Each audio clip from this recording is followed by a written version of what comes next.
Hey guys, hey YouTube. If you clicked on this video, I'm guessing you work from home. Maybe you're 35 to 50 and maybe your hips started feeling different, stiffer, tighter, maybe achy, and you are a little bit concerned and you're thinking, I want to do something about it. I want to proactively take care of my hip flexibility, mobility, and strength before doctor interventions or physio interventions are necessary. In this video, we are diving into primary movement of the hip joint.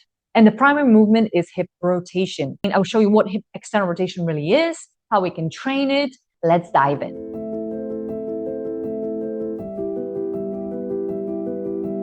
The hip external rotation is the movement of the thigh bone externally, so away from the midline. This is your midline. First thing I want to tell you that lack of that range of motion is not age dependent. Okay. Seriously, look at the clients I've worked with. In the last 10, 15 years, I've worked on a lot of hips with people of different ages. Look at my clients in their 40s. You see the man on the left, he was a CrossFitter, very active, running a lot. Lady on the other side, super fit, also a runner, in her 40s, but also had an issue with the hips. But you can see they've got about 25 to 30 degrees of hip rotation. Now, look at my clients in their 60s, right? The client on the left, he actually never really trained in the gym, but he's been cycling and skiing, and he's just in general moving well. And in his, 65 years of age, fantastic external rotation, good control, good passive, good active range of motion. There are a lot of people who've been very active in training rotation and moving, and also they may be structurally just a little bit advantaged, and they preserve the range of motion, hence they can do different things like sit cross-legged. The point is that whether you're super active or you're just starting your journey, you never actually done maybe yoga, you never done Pilates, but you're thinking to yourself, okay, I want to do something. And maybe you don't want to attend group classes, you don't want to go to the gym, you don't want to work with a PT. There's still things you can do, very effective things. Okay, let's have a quick look at the hip anatomy. So it's a synovial joint, like most of the joints in the body, right? It means that two bones come together. There is a capsule that releases the synovial fluid, which is like a jelly, very viscous fluid that helps gliding of two ends of the bones, one on top of the other. There is a cartilage that aligned with, which gives that joint like a nice smooth movement. So ball and socket, which means you've got a socket and you've got a ball. Okay, so that's how the joint looks like. The ball will be sitting inside the socket and gliding. Hip has a lot of stability because of the shape of the socket, and it's also reinforced with thick ligament, right? Iliofemoral ligament, pubofemoral ligament, ischiofemoral ligament. So bear in mind that not everyone's hip is structured the same. It also depends on maybe some congenital causes. Maybe you were born with more shallow socket. Maybe you were born with deeper socket. This will all affect how far the hip can rotate.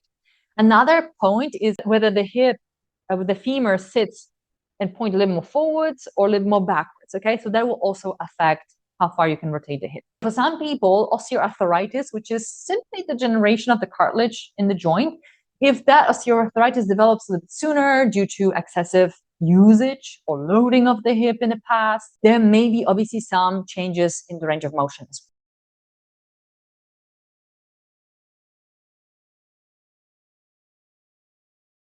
The good news is that even when you over 35 or 40 or 50, you can still do so much. I think my experience over the years, spent 3 years in osteopathic clinic and osteopathic school, that manual therapy will open the window of opportunity for you to change things, right? Will decrease pain, and it's a wonderful tool.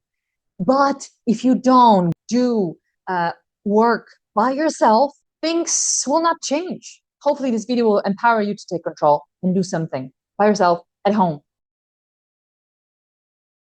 This is how you can assess it. Okay, you lie down on your back, you make sure your lumbar spine is in neutral position, you put your knee above your hip, and you start doing a swivel. You can also do it standing. Okay, so look at me standing against the wall, knee in front of my hip, so 90-degree hip flexion, and you're rotating externally, which ideally will compare passive and active range of motion. So how far it can be moved using external force. And then you're trying to do the same motion, but actively using your own control, and see what is the discrepancy.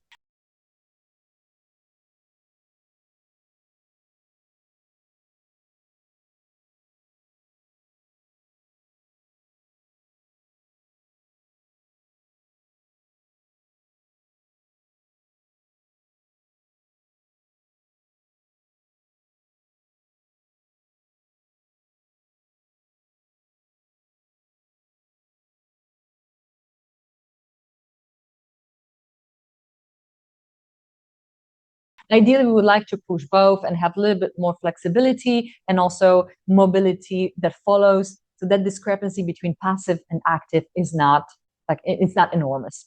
And another thing to check if there's restriction in the hip would be to do the simple butterfly. Try to sit down with feet together, knees out. Are your knees going all the way up to your shoulders, or maybe one of them only is going up? Okay, so compare right to left. And you can also do it lying down if you feel better. So let the knees fall open and compare. Is one knee higher than the other? Okay, the one, obviously, the knee that is higher, you most likely have less external rotation. When you're in this position, what are you feeling? What is the tissue that creates constraint? Is it your groin and inner thigh? That's all you're feeling, is this tightness of the inside of the thighs? Or maybe you're feeling pinching at the back of in kind of the gluteal area, right? Or maybe you feel it slightly more in the sides of the hips there, okay? If this is the inner thigh and groin, you're most likely dealing with this adductor tightness, maybe a little bit of hamstring tightness, okay? If it's pinching on the outside, we're probably looking at a bit of restriction on the capsular level and deeper layer musculature around the joint. That's, again, very simplistic, but I think it just gives you at least an idea of what's going on with your hip. You will want to work on a regular basis on hip external rotation passively. The best way, the safest way, is just to do it on your back in figure 4. External rotation, supine. You do that. You push the knee away from your head. Step 2, you pull the thigh towards you while pushing knee away from you. So hopefully you're already locating some sort of pulling and stretching here. Okay? By pressing knee away from your chest, you're increasing or you're reinforcing external rotation of the hip. Now, you can do exactly the same motion with foot against the wall. Something like that.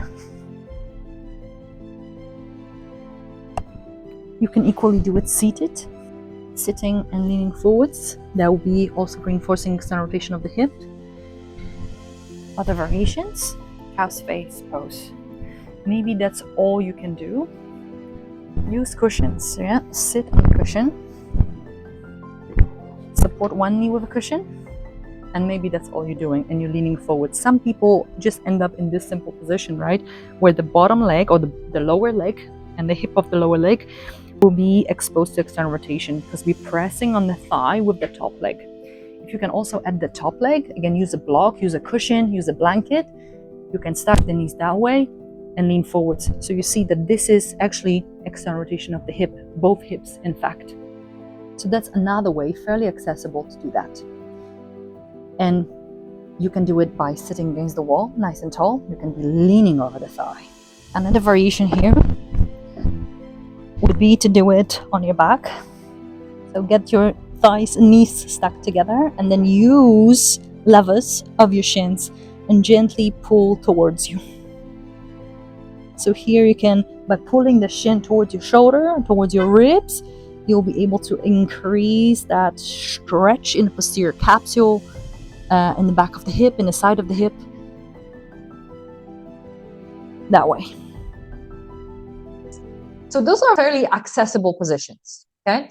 Now, let's move on to either 90-90 or the Pigeon, which in my opinion is probably the best stretch you can find. However, it's not accessible for everyone, but I'll show you progressions and regressions. Now, let's go to the next slightly more advanced position in a way because it requires some degree of external rotation passively. So it's not gonna work for everyone, the full Pigeon. So let me break it down. What can be done beforehand? So guys, beforehand, if you can't get into the Pigeon, where you want to get to is to get into your 90-90, right? So you want to elevate your pelvis as much as needed, okay? If this is still not good enough, you feel like you can't get anywhere, sit even higher. Make sure the knee is supported. You don't want the knee like this because then you're not going to have anything to push into. Maybe that is your setup for 90-90. Maybe that leg, because we need to take it out of the equation because the hip is so stiff, maybe that you're just going to leave it. Maybe you're going to bend a little bit more. And then focus on keeping, squaring the pelvis to the front and then hinging forwards, okay? If needed, have the knee even higher, okay? I used to work like this with a client of mine when he was on the box, elevated, or you can be on the sofa. And I was leaning on him a little bit to help him actually get into that end range of passive range of motion so he could actually locate the stretch. So as we're looking, and not how pretty that looks, okay? We're not looking for beautiful yoga pose. We're looking for effective setup. So you want to be able to feel it. So when we externally rotating, you're going to feel most likely some sort of pull around this area, okay? The deeper you go more into internal rotators. They will be going on stretch, okay? Or the anterior fibers of the medius. You also, if you've been training, you may feel a bit of pull on the hamstrings, pull on the glutes, on the glute max, and deep muscles around this region. That's the setup number one.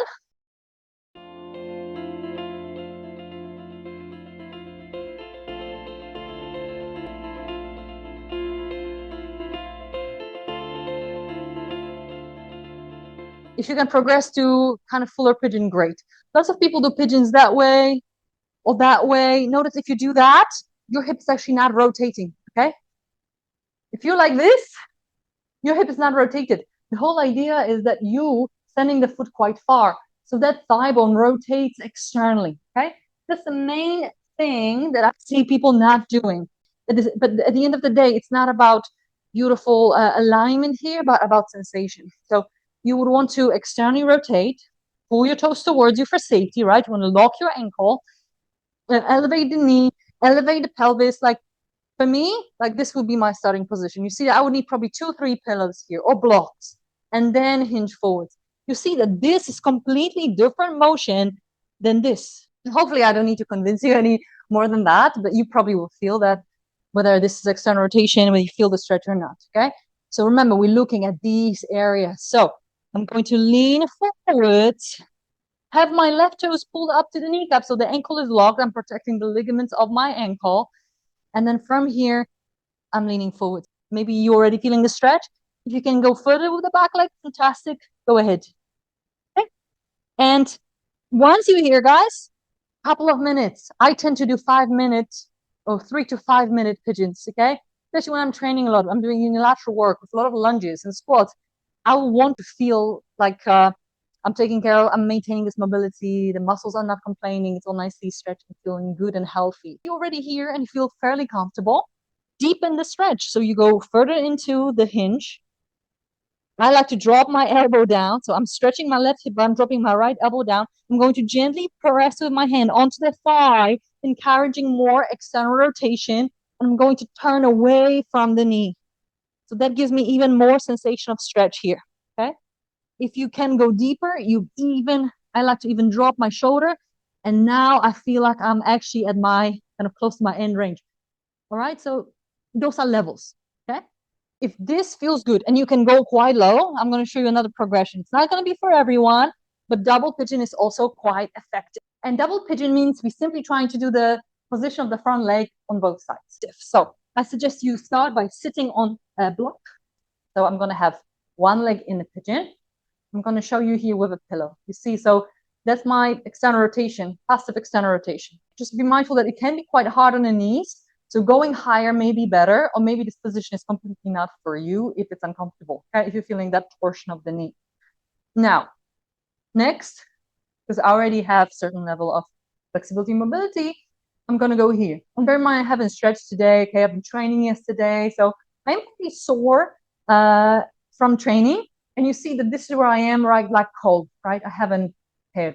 So this gap, I need to close it. You need to fill this up with a cushion, blocks, towels, blankets, whatever you've got. All right. So that knee should be supported. I would even fold it this way to begin with.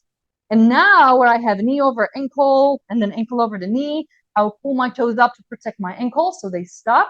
And everything I'm feeling is in my hips. Okay. Again, warning, this will not feel good in every knee. Okay.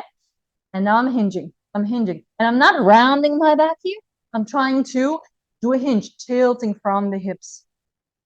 So give it a go. I'll hold for 30 seconds to a minute. And I will immediately feel that things are feeling a little bit better with time. And when you hold, deep breaths. So every exhale, you can kind of surrender. You can let go. So when the time passes, and obviously I know that with stretch, like now, I'll be able to go a little bit more, and I'm sort of going into where I normally go when I'm not sore, the training, right? So you see that I'm already getting into much more external rotation of the hips. Tissues are letting go, okay? And again, don't force this, okay? Bear in mind, I've been doing this for years now. And I'm doing it regularly. I'm doing it a few times a week, having sessions in the morning when I'm going through this. But you need to just find the setups that are suitable for your hips, for your range of motion, for your age, for your fitness, for your experience, for your injuries. So you see that just from holding for a little bit, my tissues is eased off. And what I'm trying to achieve is like stacked shins, right? One shin over the other. So you see that actually my hips are probably at almost max external rotation. And this is for me where I will stay. Okay? Try each position, see what sticks. Pick something, okay? Pick something that's sustainable, something that you can easily do, whether you're watching TV, whether you're sitting at your desk. It doesn't matter which one you pick. The best one is the one you will stick with. All right, guys, that's it for today. And in part 2, I will take you through external rotation drills to improve range of motion, to improve hip external rotation, and also to boost control of the range that you already possess. Let me know in the comments how you feel, and also to support this channel, please click the like and subscribe button. It will help my channel reach more people like you and hopefully help as many people as possible. To the next one, guys.